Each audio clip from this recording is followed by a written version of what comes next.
Hey everybody, welcome back to Watch It Played. My name is Rodney Smith. Haven't made a lot of progress on the set decoration of these walls, but that doesn't mean that we can't make some progress on our Zombicide game. So in this episode, I just want to go over some of the scenario stuff. I need your guys to help me plan how we're going to open our live playthrough. And of course, I want to tell you about when the live play date is going to be. The date on which we are going to have a live playthrough of this game. And I hope as many of you as possible can join us. But for this episode, we're just going to go over a few basics. First of all, I wanted to say something. Now, the version of Zombicide that I have comes from the Kickstarter, and that came with an Abomination pack, which included extra zombies. So I've removed all of those extra zombies so that we're playing with what amounts to the base game if you were to buy it today. Now, those extra zombies actually help quite a bit, because when you go to spawn zombies and you don't have any of that type, remember, it means that that type of zombie gets to activate a second time, which is usually really deadly. So having those extra zombies is a little bit of a cheat, and it's a helpful cheat, believe me. So, but we're playing the base game just like if you bought it today in a store, this is what you would get. The other thing I wanted to mention is sort of the fluff around this scenario. Now, every scenario in the book comes with a little bit of a descriptor or something to explain sort of the context of the scenario. I kind of like coming up with my own in this one. This is the last scenario actually in the book. And so what I like to think of is that these 4 objective tokens that are here on the board, that early on in our efforts as survivors in this zombie apocalypse, we had spread around some of our supplies with the concern that maybe if any one location got overrun, we'd be able to go to these other locations to pick up the supplies we needed.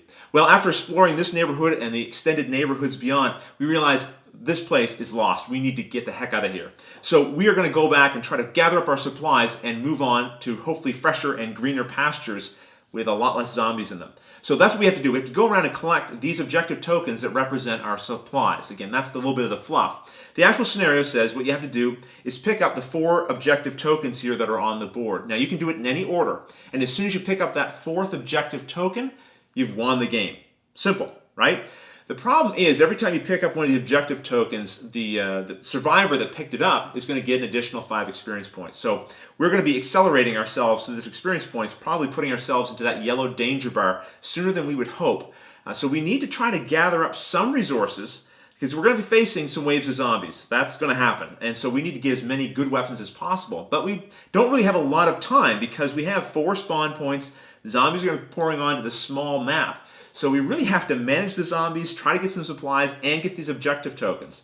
So we just have to get the objective tokens. Keep in mind, we don't have to escape anywhere off the board. We can be anywhere as long as we pick up one of these objective tokens. And we could be down to one last survivor. Okay, as long as there's at least one survivor left to pick up that last token, then we'll be okay. So hopefully that is relatively clear. Now, I also have these starting items that I have to distribute to the different survivors. So I'm just going to shuffle these up. Remember, these are the axe, the crowbar, the pans, and a pistol. And Phil starts with a pistol automatically, so I've already got that on there. Okay, so starting with Ned, he's going to get a pan, which is very thematic since his model has a pan on him. So we'll give him a pan. Rick is going to get a pan as well. That's actually pretty decent. Next, we're going to give a pan to Doug. A crowbar is going to go to Josh. A pistol is going to Amy. And Wanda is getting the fire axe. So that's all of our starting items. Now the next thing we have to decide is what order we want to put these guys in, and then who's going to be the starting player. And I'd really like to let you guys decide that. We'll do one of our usual Watch It Play things where I'm going to show you the overview of the board. And we'll let you guys decide. Any one of you can propose in the YouTube comments below what order you think our players should go in, and then who should be the starting player. And then I will follow that order around the board, okay? So we'll start from Ned here. If this was the first player, this way down to here, and then this way down here, okay? And so then as we pass the first player token along, it'll go this way. So hopefully that's relatively clear. As always, if you have any questions at all, please just put them in the YouTube comments below, and I'll be happy to answer them. One other thing, I'm going to be doing some tests on how the playthrough is going to work. So if you have already subscribed to our Twitch TV account, then you may see some activity there. I'll put something on Facebook too, maybe before I jump on. I'm going to test out a couple other things, and I'm hoping to be able to shoot down here in the Watch It Played basement/studio. And so originally I was going to shoot upstairs, but this way if we're down here, much better lighting. and hopefully also a little bit away from the rest of the household. So we'll have a very nice private gaming session here.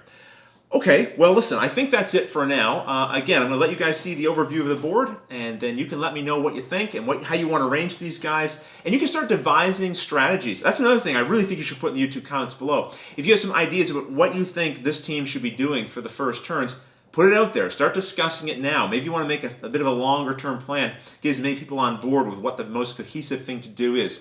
I will tell you, probably some splitting up may be required, but you got to be really, really careful about how much you separate your survivors, because on their own, or even sometimes in pairs, they can get trampled pretty quickly. So, we want to stay as close to each other as possible, at the same time be efficient with how we move around the board. So I'm going to leave that to you guys. Listen, we're probably going to lose in this live playthrough. Don't have any aspirations that we're going to win. We're probably going to lose, but hopefully we'll have some fun doing it, and you'll get a good idea of how this game works. All right, guys, until the next episode, thanks for watching.